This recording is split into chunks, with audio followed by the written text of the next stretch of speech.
सर्वांना हा व्हिडिओ जर आज तुमच्यापर्यंत तुमच्या फीडमध्ये तुम्हाला दिसतोय, तुमच्यापर्यंत पोहोचतोय, तर व्हिडिओ शेवटपर्यंत नक्की पहा. कारण कदाचित तुम्ही जर कुठेतरी संकटात असाल तर स्वामी ह्या व्हिडिओतून तुम्हाला नक्कीच काहीतरी निरोप देऊ इच्छितात. म्हणजे जेव्हा आपण बऱ्याचदा संकटामध्ये असतो ना, तेव्हा आपण आसपासच्या लोकांना आपलं संकट सतत सांगत असतो. असा प्रॉब्लेम चालू आहे माझ्या आयुष्यात, तसा प्रॉब्लेम चालू आहे, म्हणजे आपण त्यांना ते शेअर करत राहतो. पण आजूबाजूच्या लोकांना ना ह्याच्याशी काही घेणं देणं नसतं, खरं सांगायचं झालं तर.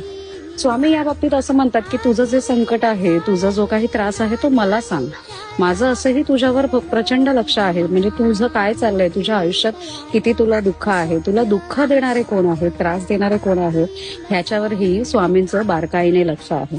त्याच्यामुळे स्वामी म्हणतात की आजूबाजूच्यांना सांगून तो त्रास काही कमी होणार नाही. तू एकदा फक्त मला तो त्रास सांगून बघ, माझ्याशी संवाद साध. मी इथेच बसलोय, मी सतत तुझ्या सोबत आहे. त्याच्यामुळे एकदा माझ्याशी फक्त बोलून